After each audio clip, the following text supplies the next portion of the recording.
Shabbat Shalom, Shalom, Yasharel. Today is the Sabbath, you know what I'm saying? It's a blessed day. So, as always, all praises to Yahweh and His Son Yahweh Shai, the HaMashiach who came and saved us and repented for our sins, and that's why we repent and say thank you for the Lamb. I am going to talk about the fifth seal today because it's been pressed on me to go over it for a while, and by the state of affairs that are happening in the world and across our plane, you could just tell it's fifth seal season and everybody keeps yelling it. And if you read about the fifth seal, that's why everybody keep yelling. So as always, let's just start with a prayer. I'll say thank you today. We come before you humbly, seeking guidance as to your word and your spirit. We ask that we be full of the fruits of the spirit, so that we may labor and complete the task that you have for us to do, and allow us to be the light and beacon throughout the world in this plane, and showing God the folk who need to hear whatever we have to say and receive your words and your messages, so that way we may be filled with your glory, majesty, splendor, and grace. We say thank you for sending Yahweh Shai, so that way we can be welcomed into the kingdom. And as you will it, so it shall be. So I'm going to hop straight into it. I'm going to start right at Revelation 6. We're going to go all through the seals, 1 through 5. And then I'm going to turn over to Obadiah. And we'll see. I keep having this feeling about Ezekiel, but I haven't been able to piece it together quite yet. So I may or may not get there on this one, but if I don't get there on this one, it will be in the next one. So as always, I'm going to flip the cam, give y'all the opportunity to read with me. So we're going to start right in at Revelation 6, verse 1. And I saw when the Lamb opened one of the seals, and I heard, as it were the noise of thunder, one of the four living creatures saying, Come and see. And I saw and beheld a white horse, and he that sat on him had a bow, and a crown was given unto him, and he went forth conquering and to conquer. And when he had opened the second seal, I heard the second beast say, Come and see. And there went out another horse that was red. A power was given to him that sat thereon to take peace from the earth, and that they should kill one another. And there was given unto him a great sword. And when he had opened the third seal, I heard the third beast say, Come and see. And I beheld, and lo, a black horse, and he that sat on him had a pair of balances in his hand. And I heard a voice in the midst of the four creatures say, A measure of wheat for a dinar, and 3 measures of barley for a denarius. And I see you hurt not the oil and the wine. And when he had opened the fourth seal, I heard the voice of the fourth beast say, Come and see. And I looked, and behold, a great horse, and his name that sat on him was Death, and Sheol followed him. And power was given unto them over the fourth part of the earth, to kill with the sword, and with hunger, and with death, and with the beasts of the earth. And when he had opened the fifth seal, I saw under the altar of souls of them that were slain from the word of Elohim, and from the testimony which they held, and they cried with a loud voice, saying, How long, O Yahuwah, holy and true, do you not judge and avenge our blood on them that dwell on the earth? And white robes were given unto every one of them. And it was said unto them that they should rest ye for a little season, until their fellow servants also and their brethren that should be killed as they were should be fulfilled. And I beheld when he had opened the sixth seal, and lo, there was a great earthquake, and the sun became black as sackcloth of hair, and the moon became as blood, and the stars of heaven fell into the earth, even as a fig tree casts her untimely fig, and she is shaken of the mighty wind, and the heavens departed as a scroll. When it is rolled together, and every mountain and island were moved out of their places, and the kings of the earth, and the great men, and the rich men, and the chief captains, and the mighty men, and every bondman, and every freeman, hid themselves in the dens, and in the rocks of the mountains, and said to the mountains and rocks, Fall on us, and hide us from the face of him that sits on the throne, and from the wrath of the Lamb, for the great day of his wrath is come, and who shall be able to stand? So I'm going to go over the fifth seal, and then we're going to talk about it. So, Revelation chapter 6, verse 9.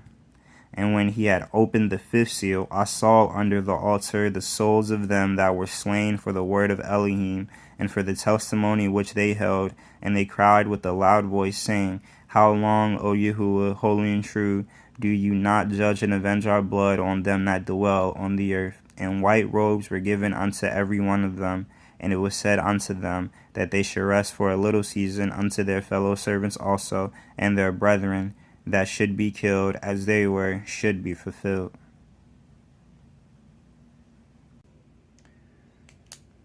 Looking at the first seal, what happens is that one of the white horse comes and he has a bow and a crown, and he goes forth conquering and to conquer. That looks like colonization. Could be a stretch, could not be a stretch. Or you could look at it as the world wars, when all the nations were vying for power during that time. The second seal,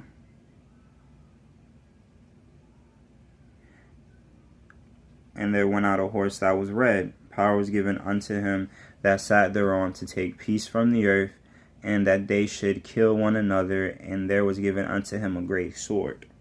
So, if we look at seal 1 as a colonialization, and then seal 2 as the wars, since you could even talk about the Gullah Wars, which were the reasonings for the Civil War, you know what I mean, as the start of seal 2, because there hasn't been much peace since then. Or you could look at seal 2 as starting during the World Wars and then continuing on from that point, because again, there hasn't been peace since either of those points. Well, I mean, there was a small respite, I will say, like after the Gullah Wars and the Civil War, but there hasn't been peace, I should say, since like the First World War, because there was the First World War, then there was the Great Depression and the War on Black people, which led to the Great Migration, and then World War II, and then civil rights. That was a whole nother thing within itself.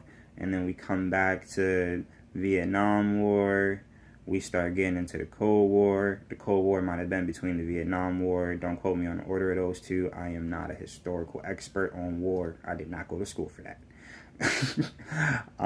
But again, you know, then we have the war on drugs from Reagan, and then, you know, we just continue to fight the fight. And if you see, we're still at war. There isn't peace, you know. And then seal 3, the black horse comes out, and he sat on them and had a pair of balances in his hand.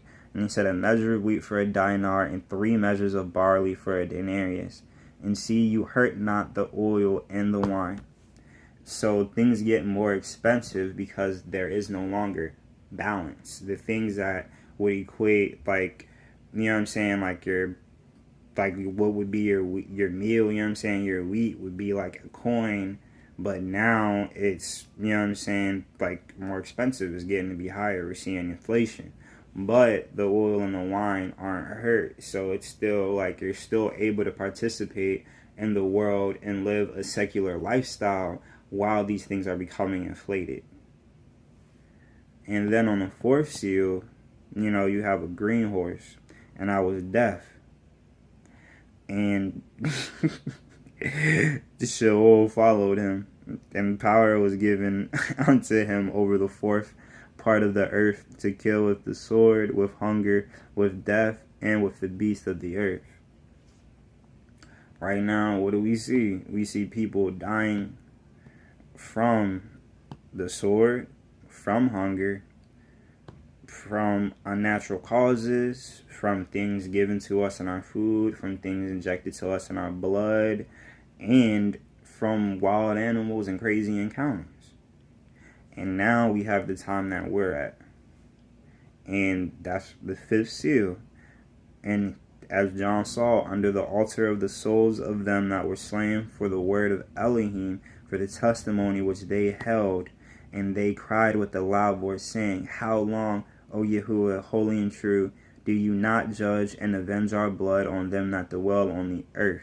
And white robes were given unto every one of them, and it was said unto them that they should rest yet for a little season, until their fellow servants also and their brethren that should be killed as they were should be fulfilled. Why do I say we at the fifth seal? I don't know if y'all know about the guillotines. I don't know if y'all know about the FEMA camps. But if you do not know about these two things, the guillotines that Obama purchased and the FEMA camps that have been getting built all around the U.S., there are over 80 of them. And I personally reside in the state of Virginia right now. I'm not from Virginia. I'm here due to scholastic reasons. I just finished college. It was a whole thing. I don't know where I'm going to end up next. That's a whole other conversation. But in Virginia, we have 2 FEMA camps. One is, I keep looking at it, and it's so funny. I always forget when this one is, and there's a reason I keep forgetting where this one is, because it's the one I might end up at. But the second one is in Petersburg. The first one is not, it's up on my laptop. I'm going to pull it up right now. Pull it up right now.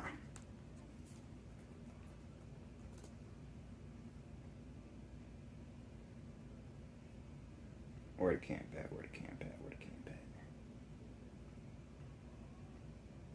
Because I like to know these things, because, you know what I'm saying? I'm like, if this is a FEMA camp near me, I need to know the distance, how far my legs got to move. There we go.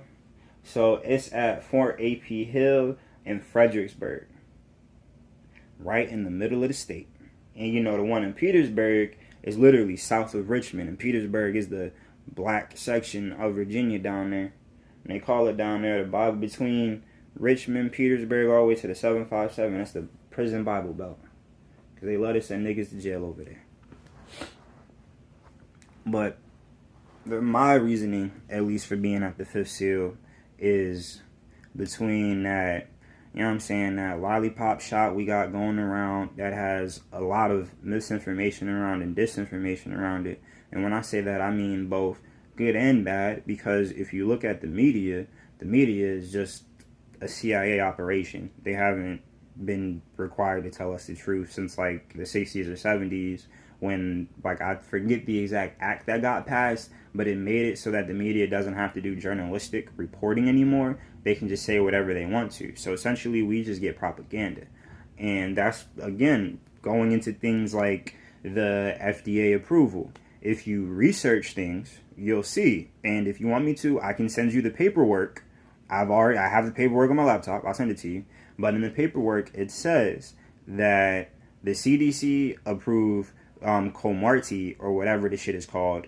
Excuse my language. They did not. I'm saying CDC. The FDA approved Comirnaty. They did not approve the Pfizer shot that everybody's talking about got this FDA approval. That has no FDA approval. It has a EUA extension.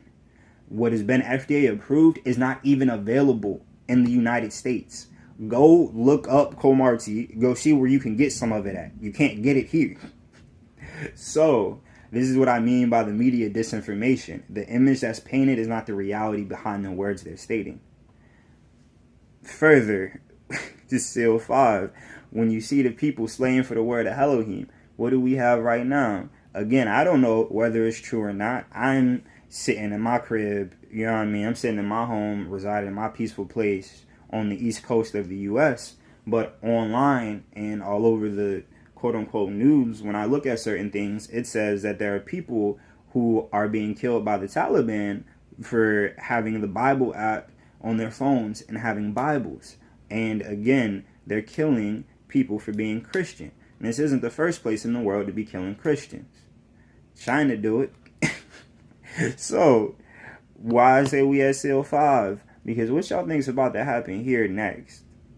We got people all around, you know what I'm saying, telling us that now you're a domestic terrorist if you provide COVID, you know what I'm saying? You provide that vaccine misinformation. If you don't believe the paradigm they're pushing, you know what I'm saying? Like, if you cut your TV off, you look outside for 48 hours, you don't see nobody die, you don't hear no ambulances, and you're just like, something has to give. What's the reality of this situation? And you start to question those things. You're a terrorist. Who are generally the people who are going to question those things? People who read stuff like this. Why do I say that? Because we're always going to be asking those questions. You're not going to just give me something when I'm, you know what I'm saying? Because my response to you is going to be like, I'm vaccinated in the blood of the Lamb. Whatever y'all has for me is for me. If I'm going to get taken out by some illness that kills less than 0.5% of the population, and when I say 0.5%, I literally mean 0.5%. Like, if you go do the research on this, it's like the numbers very abysmal. It's crazy. And if you look at the death rates per capita, there hasn't been any increase in deaths across the board simply because of the deaths that this quote-unquote pandemic is creating. So again, this is the, these are the things that will make me a terrorist, that'll teeter-totter me into the FEMA camp. You look across the U.S., we have the National Guard being taken over hospitals in certain locations. We have Afghan refugees being brought in. We have a southern border that is wide open. Again, I'm not saying these are things that are necessarily wrong. You know what I mean? Like, I'm not saying they're right or wrong. I believe that if there's an issue happening somewhere and we created the problem, we should provide a solution. So, if somebody was to come and start a war here, I would be like, hey, would you take our refugees? You know what I mean? But at the same time, why? Like, everybody's so reticent to help, like, all these other people. They're not even recognizing, like, what about that homeless man in your city who you pass every day? Are you giving him a refuge? You know what I mean? just to be real. It's like our southern border being wide open. Again, if this is really a pandemic, why are all these people who may or may not be vaccinated just able to roam freely throughout the country? These are just questions, but again, these questions are the things that make me quote unquote, DT according to the current definition of what they're pushing. Further, I actually got something interesting personally in my email. I posted a picture about it on my story, and it's the contact tracing jobs that they're doing currently, they're hiring for, and it's the population relocators that they're hiring for. So if you don't have, like a plan in place or a way that you're going to utilize these jobs, aka through the PrEP Act, the Contact Tracing Act, I should say, like, how are you going to, like, implement it? You have to have people to do the work. So they're hiring people to do the work. So if they're not going to be putting people into these quote-unquote FEMA camps, if they're not going to be utilizing these quote-unquote guillotines, why hasn't anybody gotten rid of them? Why are we still, as a country, in a quote-unquote state of emergency? Furthermore, and this takes the cake. I gotta praise y'all for this one. He just dropped this in my spirit. I praise him for reminding me of this. The eviction memorandum got ended by the Supreme Court. Why would they do that? Why? Why are you going to end the eviction memorandum unless you got a place to put those people? Because if you end the eviction memorandum and people ain't got nowhere to go, you end unemployment, which is supposed to come next. People ain't got no money. What do you think's about to happen? It's about to be craziness in the streets. Pure craziness.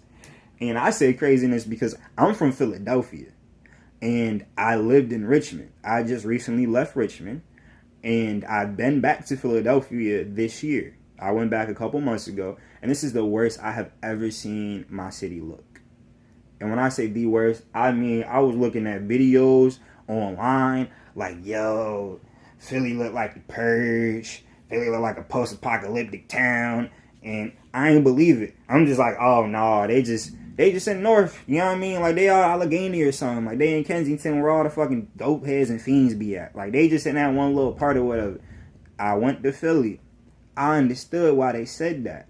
Because if you look at that city comparative of the outside looking in, that John looked totally different. I'm not saying Philly has 100% changed and all that. But what I'm saying is that you can tell that cities are getting a lot darker. Because I say the same thing about Richmond.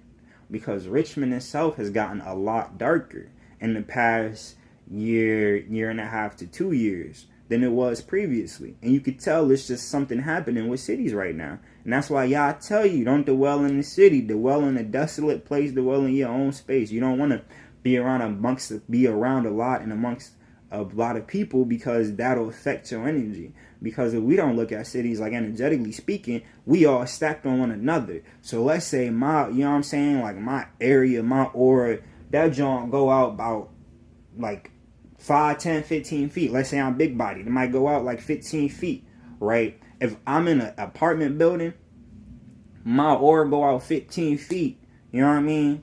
That means that whoever's above me, I'm staying with.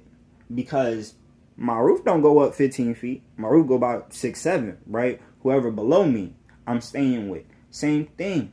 Their roof don't go up 15 feet. I'm not like located by them at a significant, like I'm not moved away from them at a significant distance. We right on top of each other. So even if we're not physically interacting, we energetically are always interacting. That's just a little side note for cities. So this is why for me, we like, it's very plain to see that we at the 5th seal, because we all crying out. We all, like, you could tell y'all sure are ready for war. Like, I don't know how else to say it. Like, I be in the comment section on Instagram just cracking up, yo, because everybody want the smoke right now, bro. And Esau going crazy, boy. And on the topic of Esau going crazy, I'm gonna read the next genre for y'all. I'm gonna go right into Obadiah, and I'm not gonna show y'all Obadiah because I'm gonna post the whole book, so that way you can just go read it for yourself. You know what I mean? And I'll post a photo. It'll come up right after this vid. And the book of Obadiah, I recommend everybody read the book of Obadiah. Old head put me onto the book of Obadiah. The book of Obadiah is the book for the black man. You know what I'm saying? If you read the Bible, or you know what I'm saying, you read the Torah, you read y'all's words, I recommend you sit your butt down and read that book of Obadiah. You can't go wrong. It's literally a page. Like, I lie to you not. It is a page. So, the book of Obadiah. The vision of Obadiah, thus says Adonai Yahuwah concerning Edom. Concerning Edom. This is Edom's judgment. This is their judgment. We have heard a rumor from Yahuwah, and an ambassador is sent among the heathen. Arise ye, and let us rise up against her in battle. Behold, I have made you small among the heathen. You are greatly despised. The pride of your heart has deceived you. You that dwell in the clefts of the rock, whose habitation is high, that says in his heart, who shall bring me down to the ground?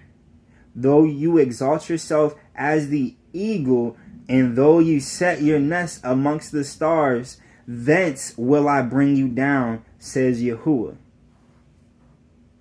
Look at how many different countries have the eagle as their mascot. Matter of fact, my wallet ain't up here. I had a bill in my wallet. But you look on a $1 bill, you see it's an eagle on the back. What is America known for? That bald eagle. Fluttering on fleur. You know what I'm saying? Doing this thing. And what do we have right now? A whole lot of people saying that they going to space. Right? But if you read the word, it tells you something about our plane. Because that whole external spaces they like to present it to us may not necessarily be the case. And that might be why outer space is a belief system that currently popped up along with quote-unquote science. There has been no historical civilization that has perceived us as living in a planet that revolves around the sun. We have always had the sun and moon revolve around us. But again, those are lectures for different days. But I did just want to focus on that point where it says, in here, verse 4, though you exalt yourself as the eagle, and though you set your nest amongst the stars, thence will I bring you down. So, it's not like Edom not going to fall until they start trying to go to the stars. What do we have right now? We got Bezos trying to go to the stars. We got the Virgin Airlines dude. Like, oh, we all in outer space. So continuing on from verse 5. If thieves came to you, if robbers by night, would they not have stolen till they had enough? If the grape gatherers came to you, would they not leave some grapes? How are the things of Esau searched out? How are his hidden things sought up? All the men of your confederacy have brought you even to the border. The men that were at peace with you have deceived you and prevailed against you. They that eat your bread have laid a wound under you. There is no understanding in him. What we have happening right now? We got Russia dropping the US dollar. We got China making easterly moves. And what's east from China? The US. What's west from the US? China. Come on now. Continuing on, I'm going to start again at verse 7 for y'all. All the men of your confederacy have brought you even to the border. The men that were at peace with you have deceived you and prevailed against you. They that eat your bread have laid a wound under you. There is no understanding in him. Shall I not in that day, says Yahuwah, even destroy the wise men out of Edom, and understanding out of the mounts of Esau? And your mighty men, O Teman, shall be destroyed, to the end that every one of the mount of Esau may be cut off by slaughter. For your violence against your brother Yaakov, shame shall cover you, and you shall be cut off forever. And the day that you stood on this other side, and the day that the strangers carried away captive his forces, and foreigners entered into his gates, and cast lots upon Jerusalem, even you were as one of them. But you should not have looked on the day of your brother in the day that he became a stranger. Neither should you have rejoiced over the children of Yehuda in the day of their destruction. Neither should you have spoken proudly in the day of distress. You should not have entered into the gate of my people in the day of their calamity. Yea, you should not have looked on their affliction in the day of their calamity, nor have laid hands on their substance in the day of their calamity. Neither should you have stood in the crossway to cut off those of his that did escape. Neither should you have delivered up those of his that did remain in the day of distress. For the day of Yahuwah is near upon all the heathen. As you have done, it shall be done unto you. Your reward shall return upon your own head. For as ye have drunk upon my holy mountain, so shall all of the heathen drink continually. Yea, they shall drink, and they shall swallow down, and they shall be as though they had not been. But upon Mount Zion shall be deliverance, and there shall be holiness, and the house of Yaakov shall possess their possessions, and the house of Yaakov shall be a fire, and the house of Joseph a flame, and the house of Esau for stubble, and they shall kindle in them and devour them, and there shall not be any remaining of the house of Esau, for Yahuwah has spoken it.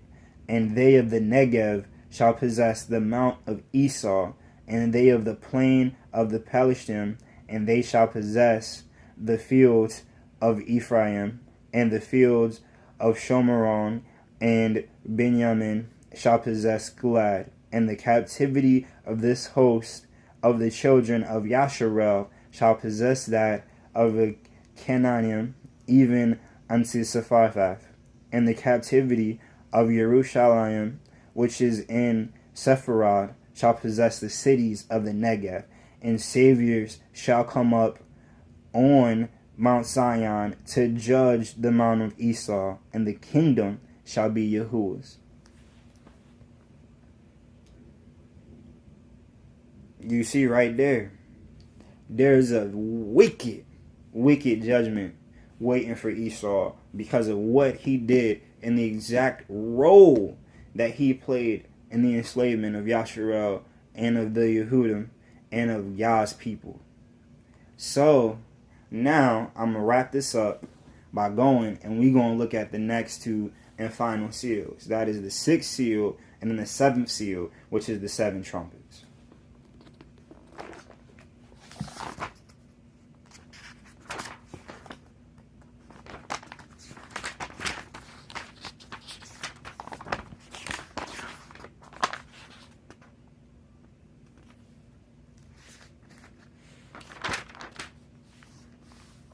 So Revelation 6:12, and I beheld when he had opened the sixth seal, and lo, there was a great earthquake, and the sun became black as sackcloth of hair, the moon became as blood, and the stars of heaven fell into the earth, even as a fig tree casts her untimely figs when she is shaken of a mighty wind, and the heavens departed as a scroll, when it is rolled together, and every mountain and island were moved out of their place, and the kings of the earth, and the great men, and the rich men, and the chief captains, and the mighty men, and every bondman, and every freeman, hid themselves in the den, and in the rocks of the mountains, and said to the mountains and rocks, fall on us, and hide us from the face of him that sits on the throne, and from the wrath of the Lamb, for the great day of his wrath is come, and who shall be able to stand?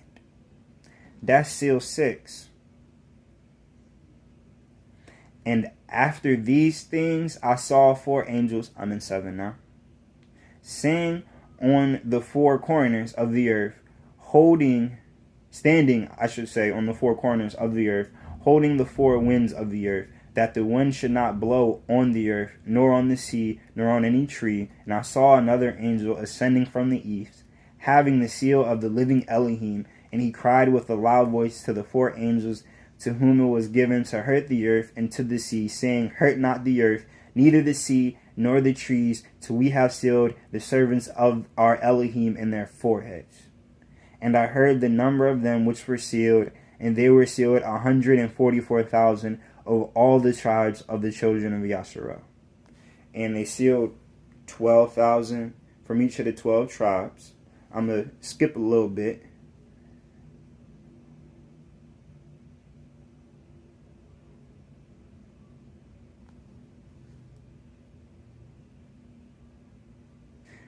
I'm going to go 7, verse 13 now. And one of the elders answered, saying unto me, what are these which are arrayed in white robes, and whence came they? And I said unto him, Sir, you know. And he said to me, these are they which came out of great tribulation, and have washed their robes, and made them white in the blood of the Lamb. Therefore are they before the throne of Elohim, and serve him day and night in his temple. And he that sits on the throne shall dwell among them. They shall hunger no more, neither thirst any more, neither shall the sun light on them, nor any heat. For the Lamb which is in the midst of the throne shall feed them, and shall lead them unto living fountains of waters, and Elohim shall wipe away all tears from their eyes. So what do we have happening? If you weren't one of those 144,000 that got sealed, you passed away during the tribulation. And if you passed away during the tribulation, Yahweh is feeding you in the kingdom because you did the work you were supposed to do while you were living. So he exalts you. He honors your living sacrifice. And he brings your soul back into the temple. And that way you do get your rest. In chapter 8, this is the 7th seal and the 7 trumpets. And what I'm actually going to do is I'm going to stop here. And I'm going to go over the 7 trumpets a different day, because that's a whole lesson within itself. Just like the seals is. But we at the 5th seal right now, folks. We get into that point of tribulation. If you ain't got some stuff saved up, if you ain't got your body right, if you ain't got your mind right, your spirit, your soul right, you know what I'm saying? You got to make sure you get yourself ready, right, and on the accord and the will of Yah. Especially if you one of his people. Because I went to school for religion. You know what I mean? Like, I studied religion. That's what I did for my bachelor's. And with that, I learned that there's a difference between being religious and being spiritual. But by reading the good word, I learned that there's a difference between being religious, being spiritual, and having faith. And it's only those who have faith that are going to be welcomed into the kingdom. Because being religious means you follow a doctrine. Being spiritual means that you're full. You're full of air, you're full of breath, you're full of a spirit. But what is the spirit that you're full of? That's something that you decide, because you can't serve two masters. You can't live in the world and be of the world. And Yah teaches us to have faith in his works. And that is something different than being spiritual. And there are many people who are faith-based, such as me, that see themselves as having spiritual qualities and tendencies. But we'll tell you, with it quick as a heartbeat, this is who I follow. And I believe and I have faith in whatever it is that Yah puts in front of me. All praises to Yahweh. All praises to Yahweh Shai. I appreciate y'all listening. Thank you. Have a blessed one.